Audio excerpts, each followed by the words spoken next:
If we categorize the existing currencies in two types, we can allocate the cryptocurrencies and the gold in one category and traditional currencies in the other category. The traditional currency has its value because it is imposed by a government or central bank. Currencies are given their value as an imposition. In the other hand, the gold and cryptocurrencies are given their value because of an agreement. We all agree that the gold is valuable because it looks nice, because things made of gold look fine, and our perception of the metal makes it valuable. The same happens with the cryptocurrencies. A group of people thinks it has value, and consequently the perception in the market give the Bitcoin, Ethereum, and other cryptocurrencies its value. For category 1 of currency, its value is imposed. For category 2 of currency, its value is an agreement. Both categories of currencies create value out of nothing, which makes them unnatural was to create value. Our economy creating value out of nothing is an unnatural way of living. In the reality, value is created by living creatures. Humans could get nutrients from the nature, breathe air, perform work, and as a result we create value out of our work. That is the natural way of value creation. Let us present a modern economic model with a natural workflow. As we mentioned, the human beings can get nutrients, breathe air, work and produce value. Humans can give without having. In today's modern world, that is evident with social media.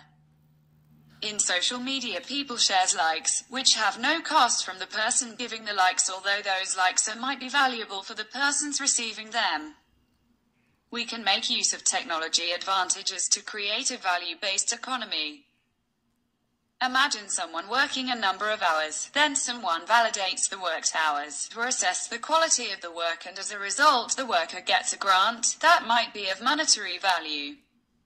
The reputation is an essential indicator so that people be motivated to get value the right way. The formula being number of work hours multiplied by the quality value given, then multiplied by the reputation index, which results in a grant. A human being can accumulate grants for her or his entire life. That accumulation of grants can be compensated accordingly with an equivalent monthly salary. Imagine someone who converts a ground into a beautiful garden, then places a visible note like this one. I keep this garden beautiful. I invest 4 hours weekly.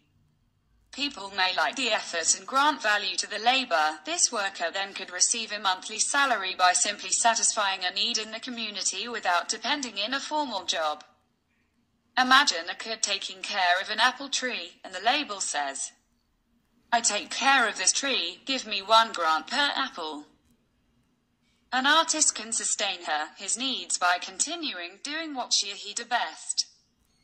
People full-time dedicated to house labors could get a salary by simply receiving grants from the family, neighbors and guests.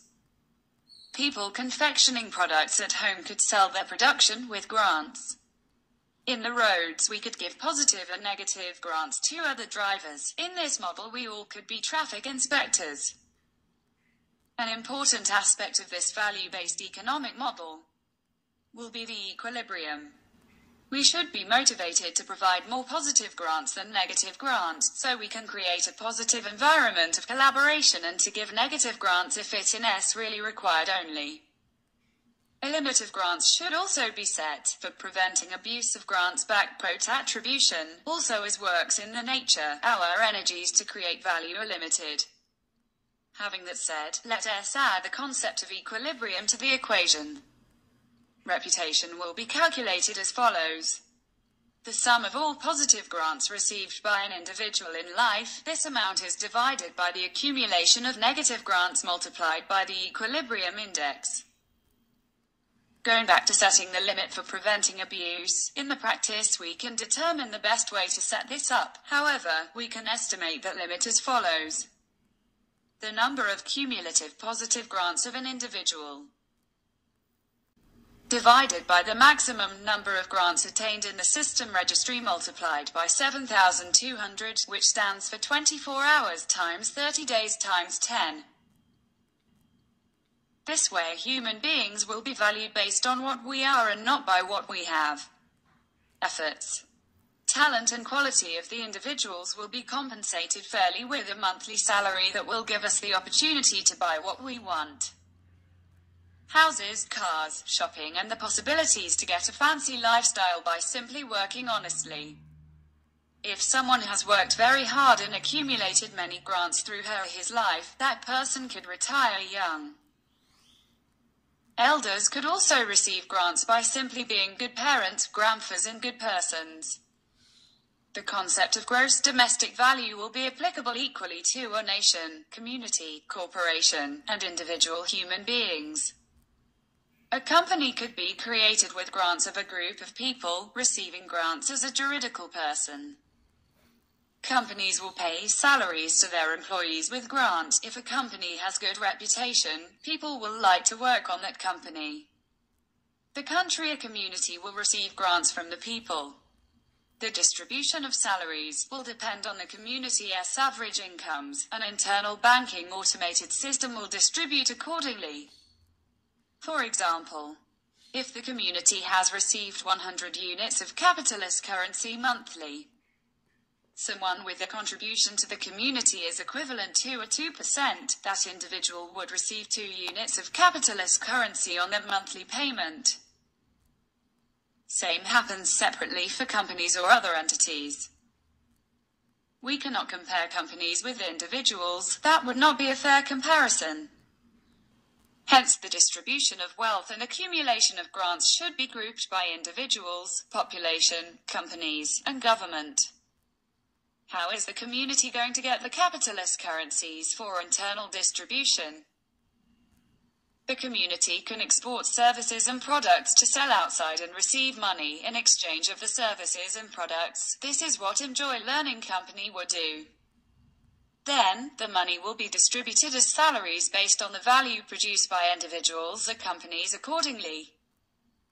The same happens when we want to get products or services not produced by the community. We would import them and exchange them with capitalist currency from our salaries. The system should have a claim process for ensuring appropriate use of grants.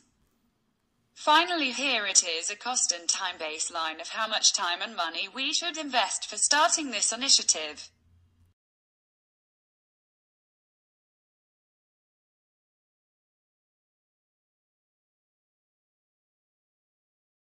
Let us try it. We will never know if a new idea will work till putting them into practice.